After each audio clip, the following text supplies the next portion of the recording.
Hello, it's your boy Nambeza Shezi. Welcome back to another video. Before I even begin with this video, I would like to thank you all for the support, guys. The support that you guys have shown me on the previous video is amazing.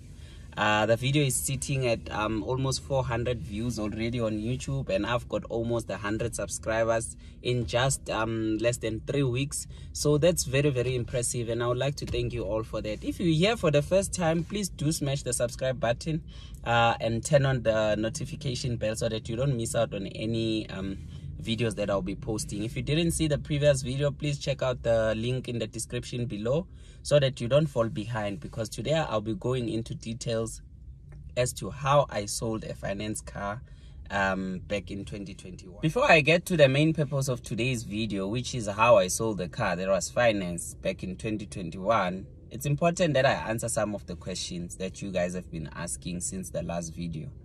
The main reason why I sold the BMW was not because I couldn't pay the monthly installments anymore or pay the monthly premiums or tracker subscriptions anymore. No, I could still afford to pay all of those. It's just that for me at that point in life, it didn't make sense that over 30% of my monthly take-home salary was going towards the cost of living with the car. I mean, at that point in life, I was about to move to Sandton from Pretoria, and I didn't know how life was going to be that side. My baby was going to be born in 3 months' time, and I didn't know what changes financially that was going to come with. A lot was just happening at that time, and what I basically needed was a bit of financial relief, or I needed a bit of financial freedom. I needed a financial relief because I could tell that if things were to go wrong with everything that was changing in my life, I was gonna have to live on pap and eggs if I continued to pay for that car, or if I was to keep that car. So it only made sense for me to get rid of it before I find myself in a financial trap. If things go well, then I would consider buying a car. And then the other thing also is that I was also considering buying a house. Because I had just realized that renting is actually expensive, especially in Sandton, because I was moving to Sandton, like I've said already. So yeah, those were some of the main reasons why I sold the BMW. Of course, there's other reasons, things that come with owning a car, because mostly people think of buying a car, the only things they think of is insurance and installments. There's just a lot that comes with owning a car. There's repairs, there's maintenance, and all of those things, but that's a story for another day. Let's get into it. The very first thing I did after I had made the decision that I'll be selling the car was that I wrote a letter to the bank that had financed the car, which was Nedbank, to inform them that I could not afford to pay for the car anymore. So I'll be doing something called voluntary surrender. The title of the letter read as follows: Voluntary surrender of vehicle finance under MFC with reference number. I put the account number as a reference, the account number of the car as a reference. And the letter read as follows: It is with sadness that I, Shezi AN, and I put my ID number, write this letter to voluntary surrender one of the 2 vehicles that I have financed with the bank. And yes, at that time I had 2 vehicles that were financed with the bank, but that's a story for another day. Voluntary surrender one of the 2 vehicles that I have financed with the bank.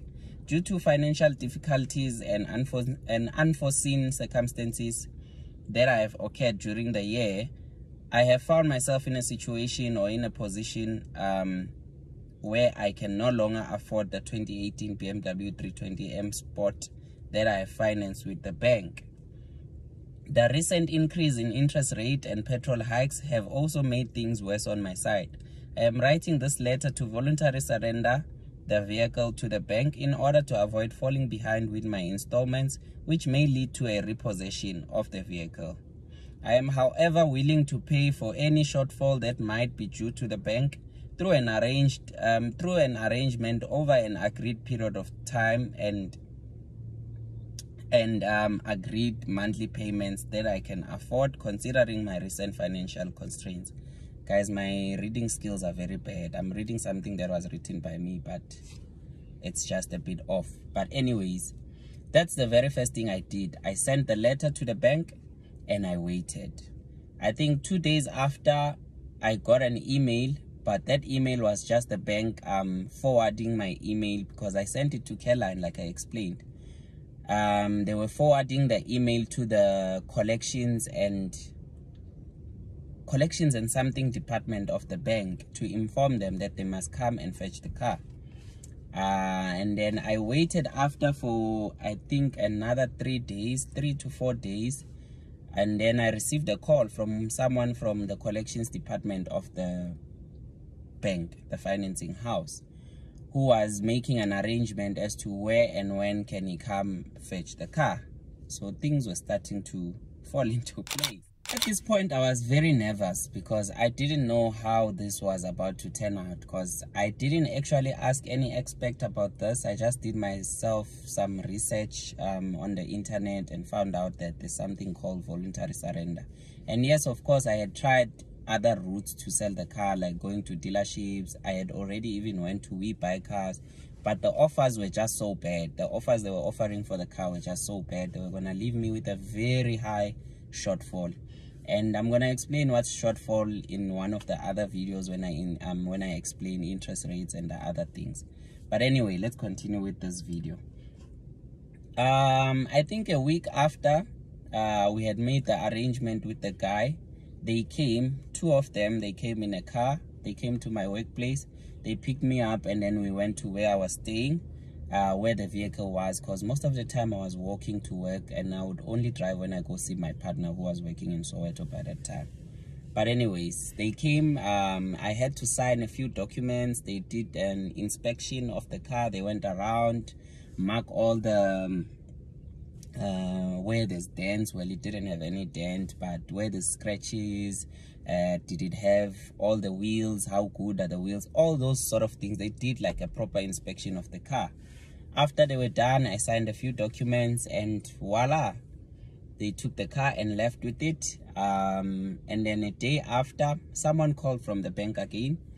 They told me that I have to wait for 20 days before I hear anything from them, because this 20 days gives me time to rethink of my decision. So basically, within the 20 days, if I think otherwise, I can still come to the bank where they have stored the car and take my car back, because it still belongs to me. Well, it belongs to the bank, but it's registered under me. So I waited for that 20 days, and that 20 days elapsed somewhere in January 2022. I think it was around the 10th of January 2022. But anyways, I got an SMS from the bank. The SMS was telling me what will be the starting, what do you call it? Starting bidding price, something like that. The price at which they will start bidding the car from, because the car was sold on auction.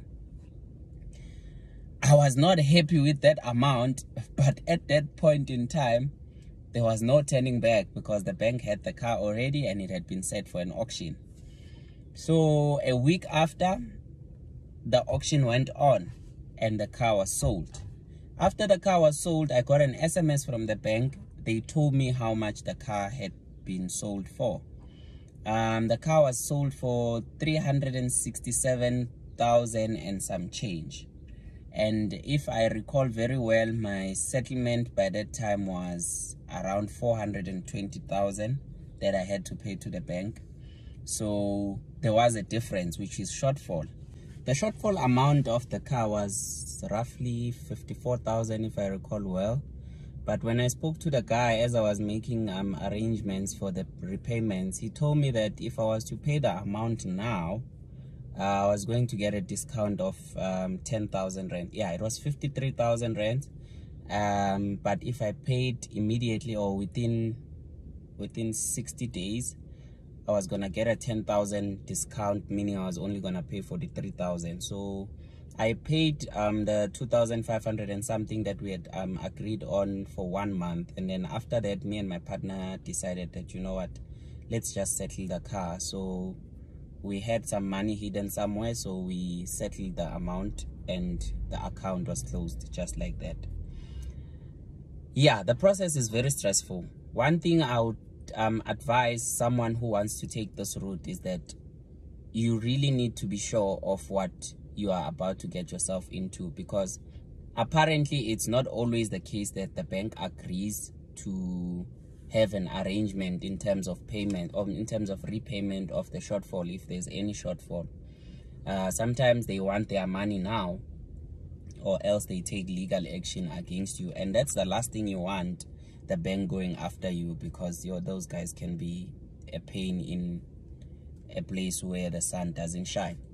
But anyways, that's how I sold the finance car back in 2021. On Saturday or during the weekend, I'm going to DVD a video. Yes, I'm going to DVD a video on interest rates. As some of you have heard, the repo rate is going up again soon. It hasn't been announced how much, but it's definitely going up. But for now, let me not bore you. Please do like the video, share it with your friends and family, and I'll see you on the next one. Cheers.